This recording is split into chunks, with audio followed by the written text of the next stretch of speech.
Hey everyone, welcome to NFL video. This one reviewing week 4 of the NFL season on Draftkings, going over some of my results, my cash game rankings that I post every single week, in addition to all the other stuff I do for my spreadsheet. This is just a very simple part of the spreadsheet where I just put rankings. The rest of it's much more complex with rankings, projections, all that stuff. And then we're going to go over my cash game lineup and then going over the winning lineup in the GPPs, which happened to be me this week. But anyway, before we continue, if you could leave a like, and if you're new to the channel, please hit that subscribe button. Really helps me out, and I really appreciate it. You can also follow me on Twitter at ChrisPennell16. And if you'd like access to my spreadsheet I build every single week, links in the description below for my Patreon. I also have a Slack chat where you can hang out and ask me questions. I think that's enough plugging. Let's get into the main part of this video. So first off, let's go over my cash game rankings.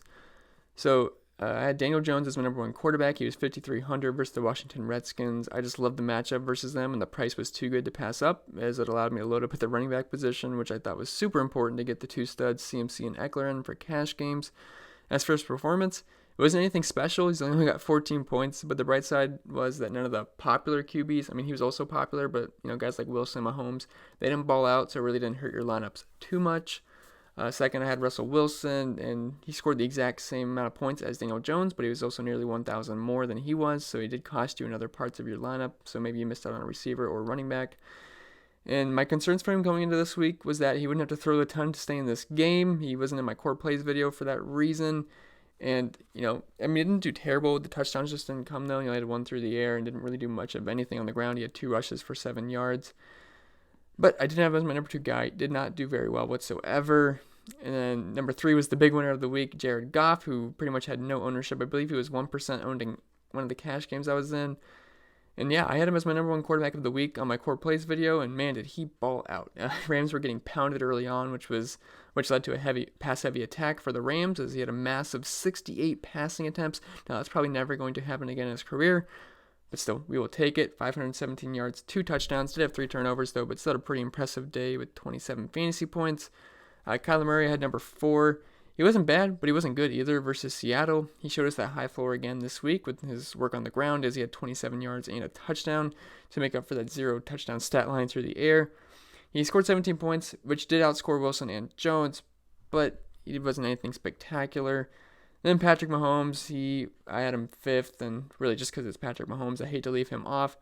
And he's usually too expensive for me in cash games, but he was in his first game in a dome, and it was the highest Vegas total on the slate, so it drew me in. But he really didn't account for much for fantasy purposes, with only 21 fantasy points. And if we were paying $7,500 for a quarterback, we'd definitely need over 30 points to feel good about it. So he was pretty much a bust in terms of how expensive he was. So onto the running backs. It was pretty much a big hit for me with only 1 dud, which we will talk about later. So we'll start with CMC. He was my number 1 of the week, and pretty much every week he's going to be my number 1. He's on the field the entire game. He's game script proof, and the guy just produces. He's involved heavily in the passing game. He had 27 attempts last week for 93 yards and a touchdown. He also had 10 catches for 86 yards as well. In total, this was good for 33 fantasy points, and he's expensive, but he's worth it every week with his high floor and ceiling with guaranteed volume. Love Christian McCaffrey every single week. He's got a tough matchup versus Jacksonville heading into week 5, but I think he'll still be fine.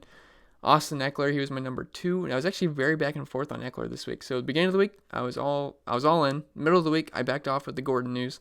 And then we got the notification that he's only going to be used in emergency situations on Sunday. And then Justin Jackson was ruled out. So I was all the way back in versus Miami. I did put this in my updates on the spreadsheet in the morning. And man, am I going to miss playing Eckler as a bell cow running back, because he's been great. He's like a light version of McCaffrey. And by that, I mean with his high floor and ceiling, with his rushing ability and receiving ability. Also has a nose for the end zone as well. But yeah, for this game, he had 60 on the ground and through the air with touchdowns in both categories, which was good for 30 fantasy points versus a Miami team who continues to get torched by running backs. So that McCaffrey and Eckler combo in cash was pretty much money. And then Wayne Gallman he was 4,600 versus the Redskins, and he's pretty much just a no-brainer lock this week, as he's going to get about 15 to 20 touches versus an awful Redskins defense and a decently high implied total for the Giants. He actually ended up with 18 carries and 6 catches, which was more than I expected, for over 100 yards and 2 touchdowns, which was good for 28 points. So he was pretty much a must for cash games. Those 3 running backs, if you had those 3 running backs, you were probably looking pretty good for cash games, unless you really screwed something up elsewhere. So hopefully you guys had those 3 guys in cash. Marlon Mack, Yeah, that was really bad. My bad. I really liked him heading into the week. I originally was going to have him in my cash game lineup, but the Eckler news, I should say the Melvin Gordon news and the Justin Jackson news just propelled me up to Austin Eckler. But I was really close to playing Marlon Mack in cash. I'm glad I did, and he was pretty high owned. But yeah, it was not good. I knew he was doomed once the Raiders got up big early. That wasn't the game plan I was expecting to happen. I thought it'd be a close game with the Colts leading and grinding it out with Mack, especially with T.Y. Hilton missing. But just didn't happen, so that was a major L. I apologize to everyone that played Marlon Mack. That was gross. But Kerryon Johnson, he made sense to me this week, coming off a bell cow performance in week 3, as in this game was going to be high scoring, and the Chiefs struggled big time versus running backs. So he seemed like a very solid play to me. If you couldn't afford a high end running back, he ended up getting about 28 total touches for over 150 yards for 19.7 points, which we will take all day at 5,400. So Kerryon Johnson was very good for your lineups if you ended up putting him in. Wide receivers, Keenan Allen. Man, who would have saw that coming? The wide receivers in a whole really kind of sucked last week. Keenan Allen, he was a major dud versus Miami because, of course, that's just how fantasy works sometimes. Even Mike Williams was out. It made all the sense in the world. He's leading the league in pretty much every single stat category, going up against the worst team in the NFL. And he put up 9.8 points. And at 7,600, we definitely need more than that to feel good about it. But thankfully, he was uber chalk, so it didn't kill you whatsoever because everyone and their mom played Keenan Allen last week. So he was a major dud, but really shouldn't have affected your lineups too much unless you were in like big GPPs, which I would recommend to stay away from. Next guy is Cooper Kupp, and he was my dude this week. He was the headliner of my core plays video, and it worked out pretty nice. I love this matchup a ton heading into the week because slot receivers always tend to ball out versus Tampa. MJ Stewart's not a very good corner, and it happened again. He was actually struggling for a decent portion of this game, but the volume kicked in as he amassed 15 targets. Jared Goff was slinging the ball all day at pretty much 70 pass attempts, so led to Kupp getting some high volume, 15 targets, 9 receptions for 121 yards, and a really nice touchdown to give him nearly 30 points. The dude's become an elite fantasy player, so he's not on the main slate this week, though, but I think he's going to have another good game versus Seattle. I'm sure I'm going to mention him in my Thursday night showdown video. So Cooper Kupp, he has been a stud so far this season. Tyler Lockett, I had third. He was a bust. He just really didn't hook up with Wilson like he had the past 3 weeks. Did catch all 4 of his targets, but for only 51 yards and no touchdowns. So I believe he was 6,300. So not what you're looking for if you played Tyler Lockett. And then I also liked Fitz and Kirk. They were pretty much priced nearly the same. Fitzgerald was a little bit more expensive. I believe he was 5,600. Kirk was 5,100. I think that's right. Kirk actually ended up getting hurt. Really looked like he looks like he has a pretty bad ankle injury. We'll see, but. And if that's the case, and Larry Fitzgerald's the only receiver of next week against Cincy, he's definitely going to be possibly a core play because he's going to see quite the volume versus a bad Cincinnati defense. But yeah, these guys both sucked. Didn't really help your lineups much as they both scored below 9 points. Not what we're looking for from those two guys. And then fifth, so Terry McLaurin was ruled out, so it was a big boost to guys. I shouldn't say a huge boost, but it was a boost for guys like Trey Quinn and Paul Richardson. They were going to be thrust into a more prominent role versus the Giant squad, allowing over 55 DraftKings points per game to receivers. Well, they benched Keenum early on in the game, and honestly, it got worse after that with Haskins in. Quinn got you 3 points at min price, which I guess isn't the worst thing in the world, and Paul Richardson got 4.4.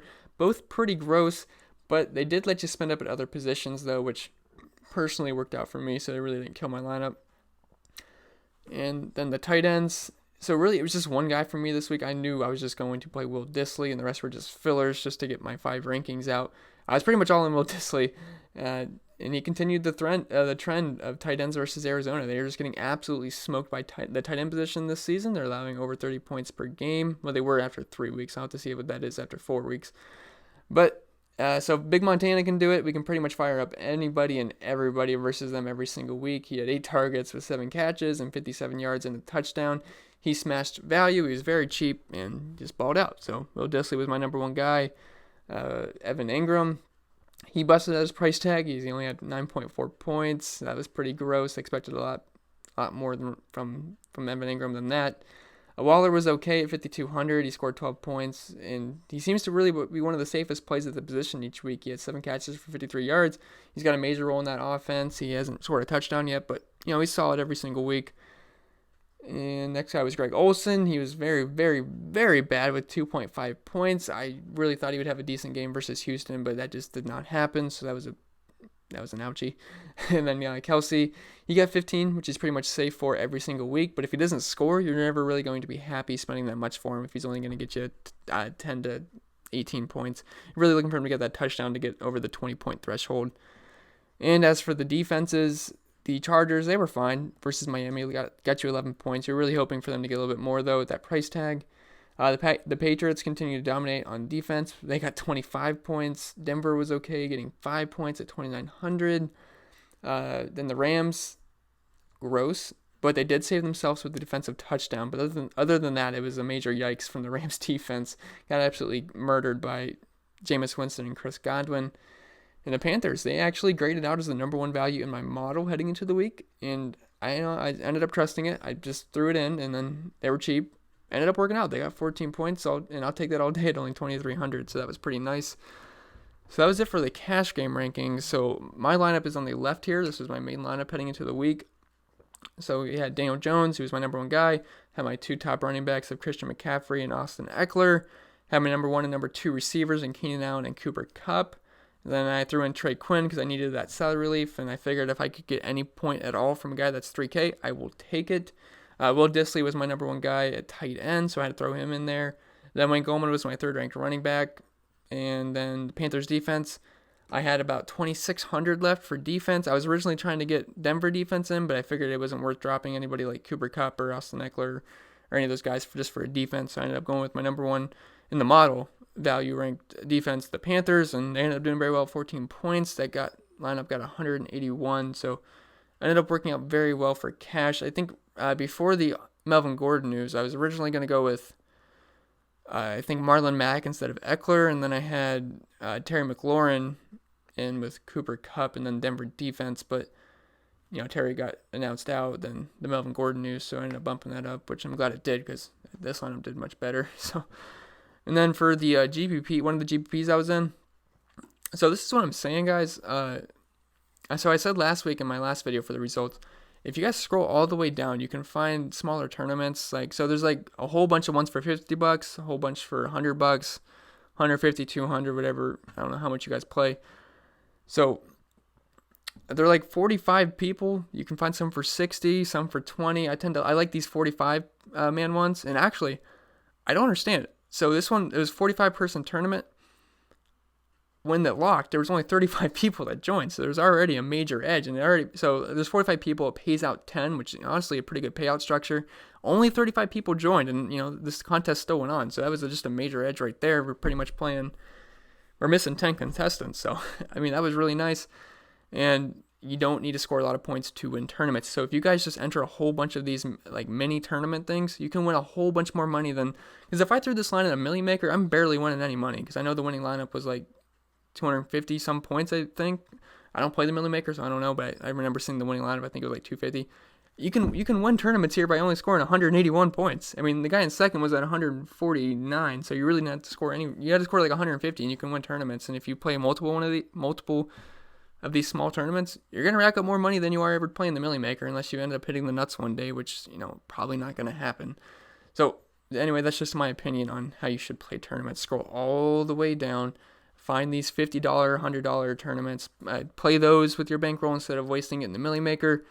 And if you hit on your main lineup, you're gonna have a pretty good day. And if not, there's always next week. So anyway, this is my lineup. It's just the same lineup as my cash lineup. I don't make like a GPP lineup for single entries. I just use one lineup, and ended up taking first by about 30 points. I don't expect that to ever happen again because I don't think I've ever took first by 30 points. But yeah, I had a pretty good week.